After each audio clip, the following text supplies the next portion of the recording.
CFF presents 1% Better, a podcast about CrossFit, nutrition, coaching, mindset, and community. Join us as we embark in casual conversation to shed light on what life is like within these black and yellow walls. With episodes coming at you every Monday, you can follow along with Coach Whitney and Taryn as we talk shop about all things CFF. Episode 78. Hey, today we're talking about CrossFit etiquette, or like CrossFit function etiquette. Which should be carried over if you drop into another gym. Absolutely. One would hope other gyms have similar etiquette rules. Well, they don't. I went to a gym one time that they had rules written on the wall. Yeah, I've seen that too. But like there was a no swearing rule. I wonder if they withhold those rules or like withstand those rules.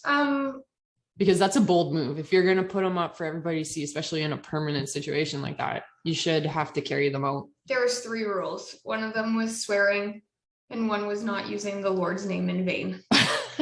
And like those rules got upheld and I had to bite my tongue a few times. What was the 3rd rule? I don't remember. I think it was like a normal rule, but those 2 stood out. And I was like, well, shit, like, how do you failed already. Yeah, how do you like express your feelings toward a terrible workout? Yeah. I really dislike what we are doing in this moment. Yeah. Anyway, that's a side note, but yeah. Yeah, that shocked me that time. We have a pile of newer members joining us again, and we thought it would be a great idea just to like, and I think arguably there's members that have been here for a long time that maybe they just haven't ever heard it put out this way. Like they know that they're not supposed to do or shouldn't do these things. And maybe just like collectively hearing this list we're about to drop. Yeah. You know, it's always forget things. Yeah, it's always a good reminder. A little refresher. What's your first one? No, back up. Why is it important to have this type of etiquette?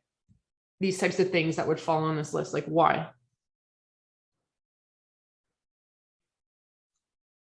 Out of respect to the members, the coaches, the facility. Yeah. I agree. Yeah, that's it.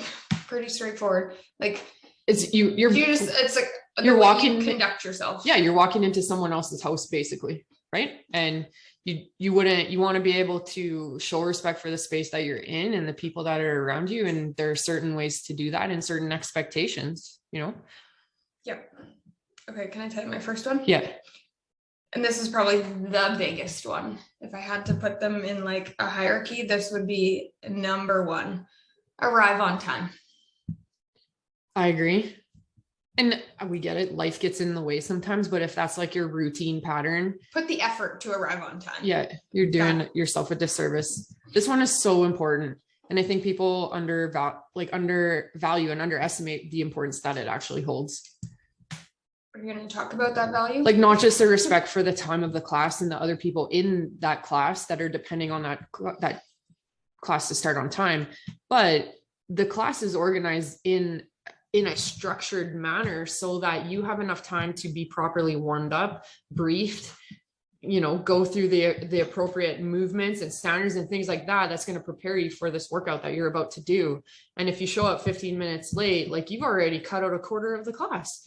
And that is a lot of time. And we've done a lot of things in that quarter of the class, And the first 5 minutes, or maybe even 3 minutes, if your coach is like really good, is the whiteboard brief, which sets out the intention of the workout, some scaling options, how they want equipment set up. Like that is the most important information that you need in that first 3 to 5 minutes. And if you're late, you're going to miss that. You're behind.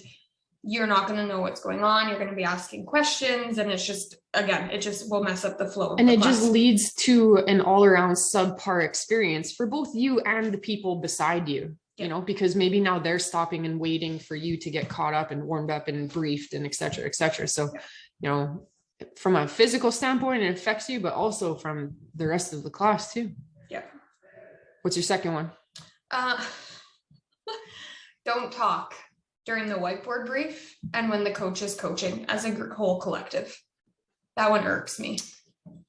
It's like the same principle you've been taught growing up in school. It's like when the teacher is talking, like, listen, again, that's where that vital information is being presented. But at the same time too, if the coach is coaching somebody, if you're listening to what they're saying, chances are you're going to pick up the cues and things and have that piece of information that's also going to apply to you. So you're going to benefit from there, you know. And then aside from it being just a general respect thing, right? Like that coach is there trying to better you.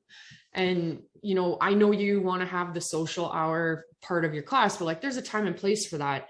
And while the coach is coaching, that's not the time and place, especially too during that whiteboard brief, right? Like we just spoke about the importance of that first 3 minutes.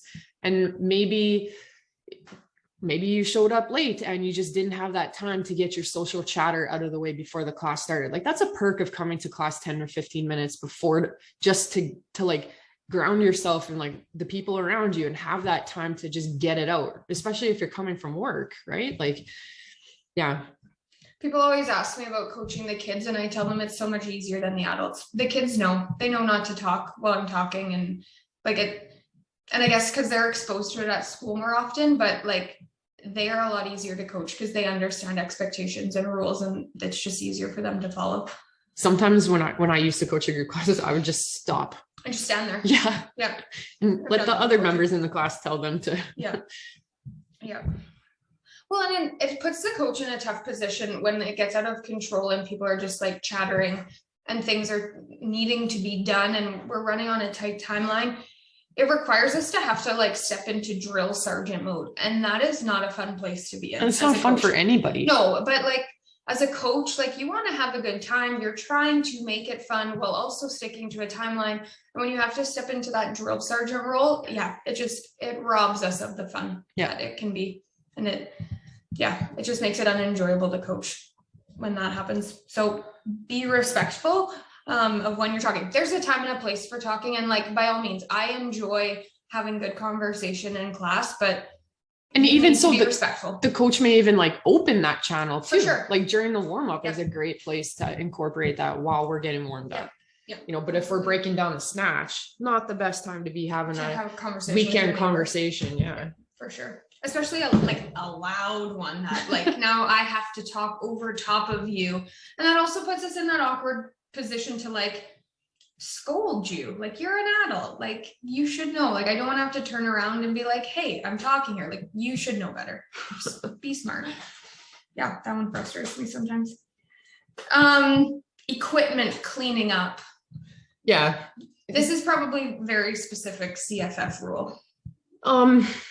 You would like to think it's a global CrossFit rule just because of the community aspect of it, but I've definitely seen it not withheld or like not stood up in other gyms. And that's disappointing from my point of view. Like there's two reasons why this is important in my opinion. Safety, like first, all and obvious, and then the community part of it as the second part, right? Like the obvious safety, and this developed as a rule that we were going to stand behind when we were in our first space, and it was 700 square feet, and you didn't have that room to be wandering around and putting stuff away while people were still finishing their workout, just simply because you probably hit them with a barbell, right? So that stood there, but it remains because of there will be a day when you finish last in the workout. And how would you feel if everyone around you just began putting their stuff away and you were still working away at your workout? That is one of the worst feelings. Like, hey guys, don't worry about me. And I know that there are many people that don't want that spotlight and that attention that comes when, you know, the class like piles around you and tries to count your reps and stuff. And I understand that, but like still everybody just having that unwritten respect of let's help this person finish should be a rule, I would say, in every gym. Like that is the essence of one of the most powerful moments, I would say, in the CrossFit community is people helping you finish and just being there with you, because everybody knows what that feels like, you know? So and I've been in that position too. And like, mind you, I don't particularly care because I honestly don't want that spotlight, but like I shouldn't be the most important thing in that moment but just from generally speaking, like, you know, I think it's another respect thing too, right? Yeah. And it all falls down to respect, like just respecting their effort and their time to finish this workout. And having somebody spray their equipment down while you're on the floor doing burpees and now inhaling Lysol. Or like, spraying their equipment down while they're doing, you know what I mean? Like yeah. somebody's spraying your kettlebells down while you're doing still burpees. working at that. Like, I've seen that happen before. And like, we get it. You're trying to help. And that could be another rule, help put other people's equipment away. Like, we get that. And that's super helpful. But again, let everybody finish. And who knows what the coach has in store after. Maybe you need a piece of equipment for the cool down or something like that. Like, just chill out, let everybody finish, and wait for instructions on cleaning up. And that's not to say that, like, you know, there's some days where somebody needs to get to an appointment, or maybe our class is running a little bit longer than expected and they need to go to work at 7:00. The best thing that I've had happen is those people come up to me and they're like, hey, I really got a jet. And I'm like, cool, leave your stuff. We'll put it away. Just go. Yeah. I agree with that one. Don't leave without telling me you're leaving. But so we know what happened to you. You're outside, just gets up and leaves. Yeah. We can talk about equipment further in terms of like respecting the equipment, not dropping empty barbells, not dropping bars with 10-pound plates, not dropping dumbbells, all of that stuff. This shit's expensive. Oh my God. Oh, there, I blew rule number 2. I did number 1. I did 2 and you did 3. Oh shoot. You know, our barbell rule was anything less than 25s on the bar, it gets released from at minimum your hips. Yeah. Or at max, or whatever you want to call that. You know, dumbbells, like, you've seen all the loose ones. And I hate when people complain about, oh, I don't want that one, it's got a wiggly head. And I'm just like, yeah, you want to know why it's wiggly? Because you guys as a collective drop them. Like, it's not just because it's defective. Like, it happened over time because people don't care for this stuff. So if you don't appreciate a wiggly head on a dumbbell, then make sure you're taking care of them and you're reminding your neighbor who just dropped it in front of you not to do that. Like, things like the rower screens, slamming the rower screens down and breaking the rower screens. That one's a tough one for me because the rowers are very expensive, and especially those screens, you know, for that little piece of technology is the majority of the price of the rower, to be quite frank. For the 2 seconds it takes to lay it down. Yeah. Yeah.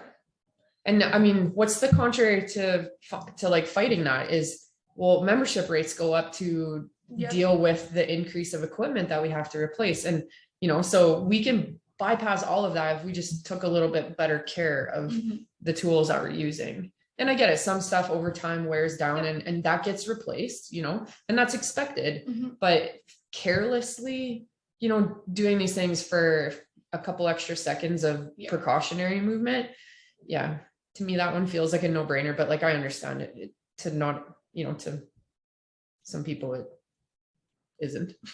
One of our athletes or former athletes was working out in a competition and she dropped dumbbells from overhead, like just let him go. And I get it's competition thing. And I said to her after, I said, you go apologize to the owner for dropping those overhead, because he was right there watching, and his face, like his hands went to his face and he was just like, so like, I could feel his pain as he watched these dumbbells crash to the floor. And it's like, you go apologize. Like, you know better than that. Like, competition or no competition, like that's again a respect thing. Like, don't. Well, even in competition, like with the beatdown, we write that into our standards. Yeah, and we brief it, and we like no rep. You're gonna no rep if you're gonna drop my dumbbells.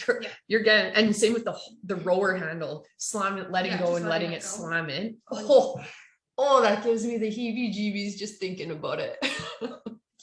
That one keeps me up at night. Again, things you just think might be common sense, but like for some people just not to pay attention. And actually just the other day I was sitting in here working on my computer and I heard the handle go smack. And as I just put my head out, the little nut had broken off the handle because it hits the end like that. Yeah. And sometimes it's an accident and we get it. Like, it can slip out of your hands. For your safety, if you need to drop a dumbbell, go for it. Like, I care about your safety over the piece of equipment that can be replaced, but to just do it out of carelessness, that one I don't like. That's like me walking into your house and just like wiping all the pictures off the walls. Just drop a dish on the floor. Whoops. Opa. You're definitely not Greek, but okay. Do you have any other things that come off the top of your head? You know what? Like my infamous line, like, you were new once too. Yep. So when you see a new person or a visitor or something, have the etiquette to go walk up to them and introduce themselves and like just get a name, right? Like, Yep. yeah, the coaches, that's part of our job, is to introduce them to the community, but like having the people in your class come up and shake your hand and just like welcome you in. I don't know if you've ever been to a gym where you've been on the other end of that, where nobody welcomes you in. I mean, that was my experience in Arizona. It was just like, you feel like a ghost almost. Like, am I actually here? Yeah. I just want to be acknowledged that like I'm a guest. Yeah. So that would be like my big thing, is make sure that you're aware of who's around you, and you know exactly what that felt like the first time you walked in, and probably high chance somebody came up to you and introduced themselves. So go and like give that back to this new person that's coming in through the door. The other one, another one that comes to mind is like, if you're injured, let's have that conversation. Yeah.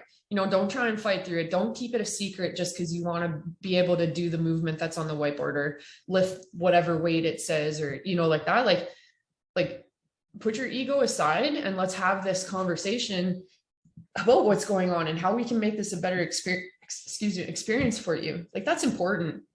And I would say that that's a big one. I'd also argue that in this last 2 years, I don't see it happening as much as I used to in the past. So I like that we're trending more positively towards that. But I guess for like somebody coming in new, they may be a little bit more nervous or like shy to be able to bring their problems to the coach when they first enter the group class, for example. So, it's okay to have those conversations. One of the things the coach says in the whiteboard brief is there any injuries I need to know about? That's your perfect opportunity. And if you don't want to say it in front of everybody that's in your class, grab them as they tell the class what equipment to go get. Like, go have that quick conversation. Like, hey, my shoulder's really bugging me. That's the coach's job. That's what you're paying the coach for. Yep. And I think that comes along the lines of like, be coachable. Like, again, you're paying to be in a place where we coach for 60 minutes from start to finish. You are being coached. And our program is built around that and on that. And you come in here with that understanding, right? Like, we're not going to let you become a part of our membership if in this conversation we know that you're not coachable, right? And so you and I both have that expectation when you enter into the class. So there shouldn't be any discretion why that isn't possible, Yeah. And I think we've talked about this too, like checking your ego at the door and trusting the coach and listening to their guidance. Like, we have experience, like we have spent lots of time studying, practicing, and like seeing movement. Yeah, like we have put in the time, and our perspective is different than yours. Yeah.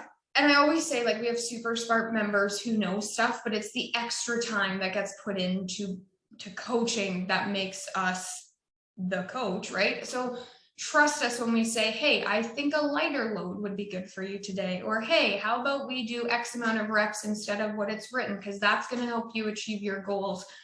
And I think sometimes the ego gets in the way and it's hard for people to do that. But again, respect, like that seems to be the theme for today. Like, that's a sign of respect and I respect you. You're the expert. Yes. Yeah. I think that's a big thing for sure. Again, too, like, you're not paying for access. Like, let's just be clear about that. You're being paid. You're paying to be coached. Yeah. Is there anything that irks you that people do? I don't coach as much anymore, so or in maybe the don't past? see it as much.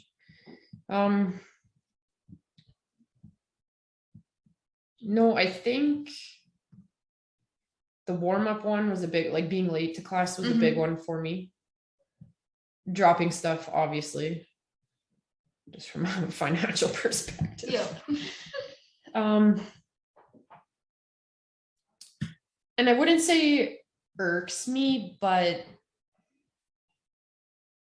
I wish I felt different, or like I just wish it went differently. Just the people that think they can do it all on their own. again, maybe just tagging on to you're paying to be coached conversation. And I mean that now from a more global perspective, like nutrition, et cetera, right? Like my job is to get you the results that you want, to enhance your lifestyle, like enhance your quality of life, like make real life easier for you. And sometimes that means I got to deliver some hard news. Like, listen, like it's about more than working out. Let's have a chat about your nutrition or whatever. And, just the people that are resistant to that, I wish that conversation went a little bit different, but so I wouldn't say it irks me. I don't know if that's necessarily an etiquette thing versus just a brain dump. Fair enough. Yeah, I think. Here's one. Okay. I knew we weren't done. Actually, and I'm reminded of this one because it came up on the affiliate owners group on Facebook. Some guy asked, what do you do for members that want to leave all their shoes and bags and stuff in the gym? Oh, yeah. And? Don't leave your stuff here. Like that water bottle graveyard is the bane of my existence. And I get it. I've forgotten my water bottles here plenty of times too. Like when you walk by your water bottle every day and you don't take it, like just take it. Part of me wants to bring up your coffee cups that sit on the front desk for a few days at a time, but I'm just as guilty. And I'm guilty of many of the other things that we've talked about too. Yes. But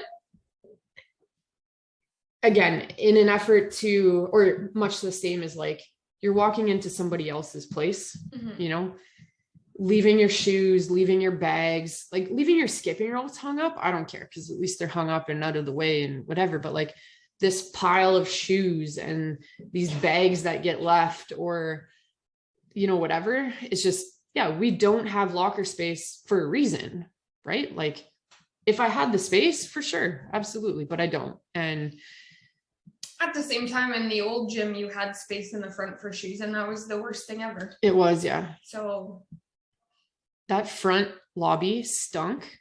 It was like bad. You guys have smelly feet. Yeah, it was really bad.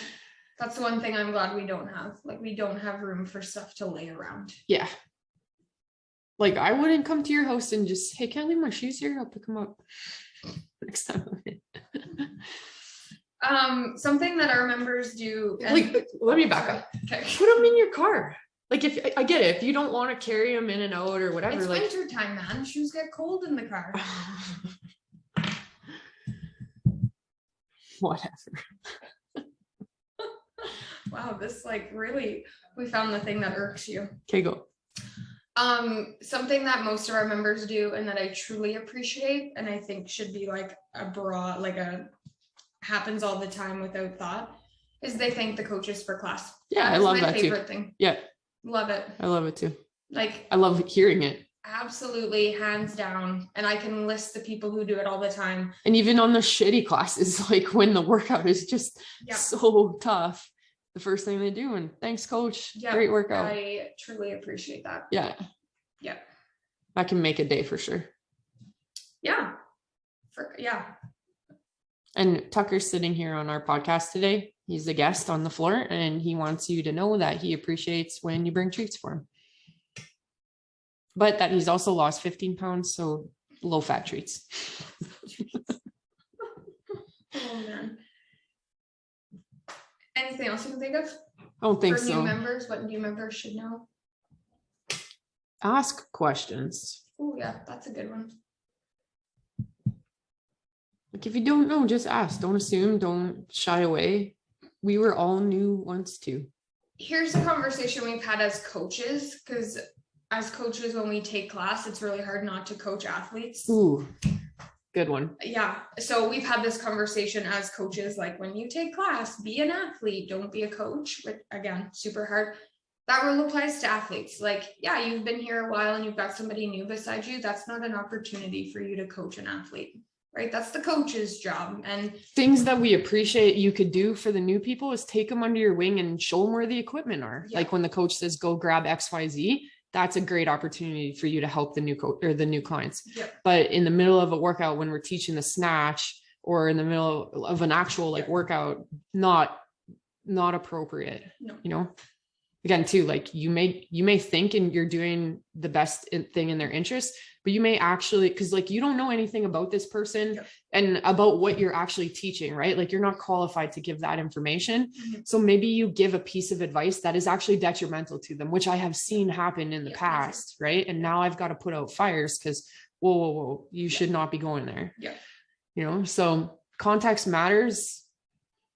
Mhm. Knowledge matters. Yeah. Experience matters. And I appreciate that you've been here for many years and that you feel comfortable enough to turn around and help a new client. But a better way to handle that is like, hey, coach, like, Yeah. she needs some help, and just leave it at that. Yeah. Maybe the coach just hasn't got to them yet or something like that. Yeah. you Or know? encourage them to ask. Even better. Yeah. Yeah. Because then they get comfortable in that coach relationship of asking questions. 100%. Yeah. Yeah. But that is actually like can be super dangerous, you know, and you may not be thinking of it that way, but like maybe that person has a previous injury that you have no context of, Yeah. and they shouldn't be squatting below parallel or something like that. And you're Yeah. telling them like, widen your feet, you Yeah. know, etc. And it's just not appropriate. And I think that having that issue speaks volumes to our members who want to help and like encourage and support others. But again, like you said, there's so many layers in terms of like liability and all of that stuff that just isn't the time or the place. Yeah. Yep. There, that was mine. I once had a new client who had back surgery, like only a few months before they had started up. This was many years ago. And we were doing deadlifts. And I had another client tell this person to keep loading their bar a little bit heavier before I could get there. And it just was like, this is a dumpster fire right now. We cannot be doing this. Yeah. I had a client, a new member, overhead squatting, and I gave them a cue and like one thing to focus on. And I went and helped somebody else, and this other member is now telling them like 3 different things to work on. And I'm like, we have a plan. Yeah, we have a plan. Let us do our I'm thing. trying to fix one thing. They don't need to be bombarded by 5 things plus you. But on thanks top for of your them. help though. You know? Yeah. Thank you for your concern. I wouldn't say there's a lot of things on the list for like etiquette. I feel like a lot of these things just revolve around that concept of respect. Yep. And if you are a person that, you know, conducts yourself in that manner in your everyday life, you're not going to have a problem. And sometimes we overstep, absolutely, you know, but if it's like a recurring theme for you, then we need to have a conversation. But 99.9% of our membership is amazing this way. And I've had members reach out and be like, hey, like, I'm sorry for like whatever happened in that class. Like, I didn't mean to step on your toes. And I've done that to coaches too, where like I've walked by somebody and it's like they grabbed me for a quick second and I had a conversation or helped them with something because we had talked about it before, and I'll email the coach and I'll be like, hey, sorry, like that I didn't mean to do that. I'm sorry if that disrespected you or like caused issues in your class flow and stuff like that. So just being mature enough to have those conversations too when you feel like you've crossed the line. Maybe what is the biggest or like most important one for a new person? The one single thing.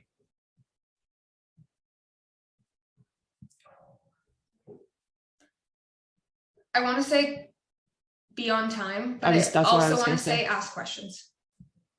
I think those would be my 2. I was going to say, if you arrive on time, you're going to get everything that you need. Like all of your boxes are going to be checked, you know, and that's key. And and you know what, let's go back to that. Like sometimes real life just doesn't allow it. Maybe that means you need to pick a different class time. And if none of the class times work, maybe that means you need to go on a PT schedule where it can be modified for your schedule, you know, so that again, you can get maximal experience the way that you're supposed to that way. Yeah. Cool. That would be my biggest one. Yeah, mine too. All right. Listener question. Biggest one you're guilty of. Ooh.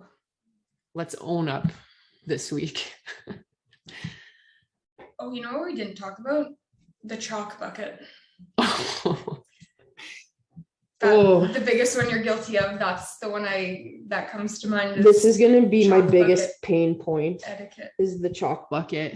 And you know what really drives home the importance of it, of following that rule, or like having the respect for the chalk bucket, is spending 3 hours on the floor, cleaning the floor. Like once you do that once, you understand why the respect for the chalk bucket is.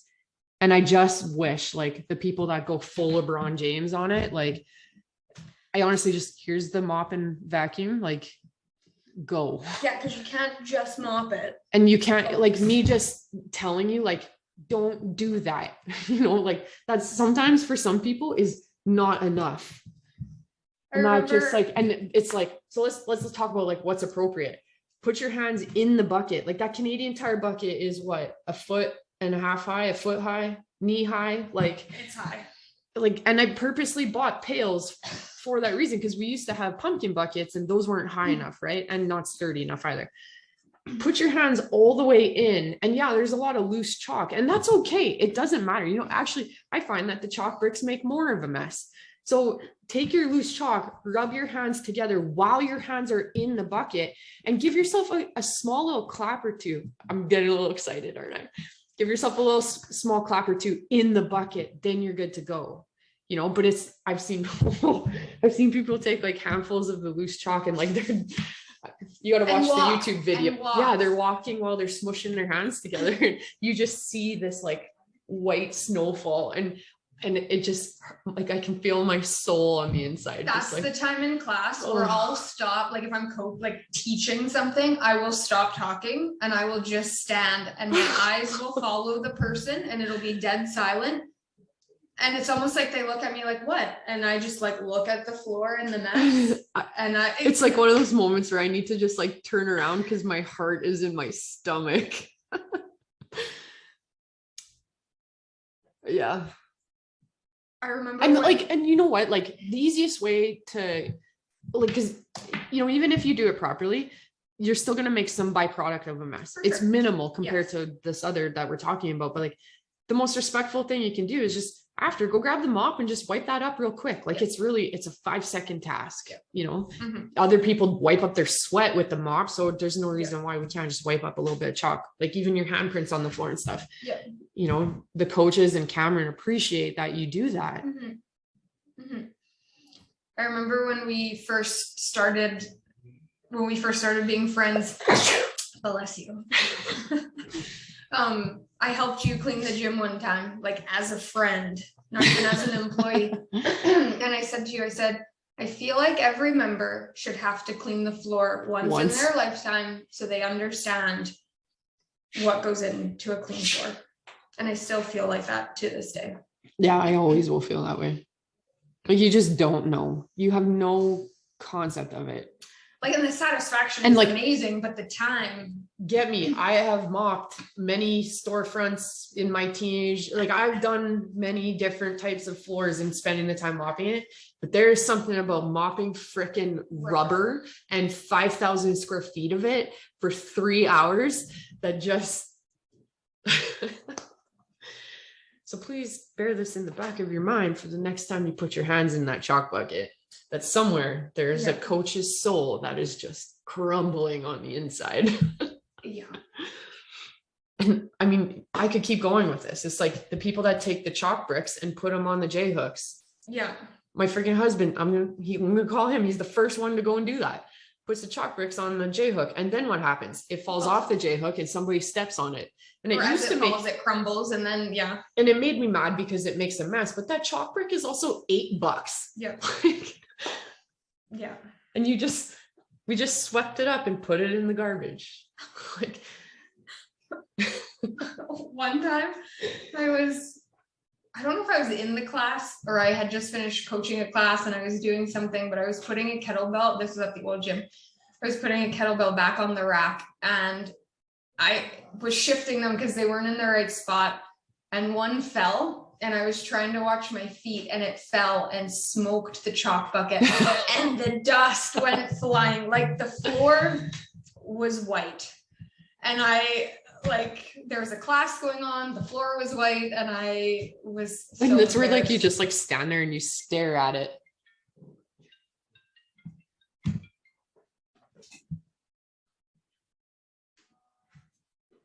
Oh, we had a little technical difficulties Yeah. there. That's just like where you stand and stare at it and you're like, oh no. I know I've done my fair share of knocking the chalk bucket, whether I kick it or I'd been throwing the dog ball and it lands When your in there bar and hits the ground and bounces over and knocks it over. Tucker goes charging he into does the that. chalk bucket, knocks it over. Yeah. We're all guilty of it. It's Yeah. just It never- accidental versus inconsiderate. It never gets easier. Anyway, sorry. Do a whole episode Little- on chalk. Yeah, a little tangent there. So my listener question is, yeah, let's circle back. What are you guilty What are you of? guilty of? Like, let's own up to our shit this week. I feel like we should start a thread in the private group when this episode comes out. Yeah. And you just start a Post your sins. yeah. Confess your sins. Yeah. Yeah, as always, you can follow our socials, and that's how you can reach out to us with your listener questions: Facebook, Instagram, Twitter. And make sure you're a member in our free Facebook group, Health, Fitness, Mindset, Nutrition in Yorkton. Thanks for listening, guys. Episode 78, all about etiquette when you first come into CFF.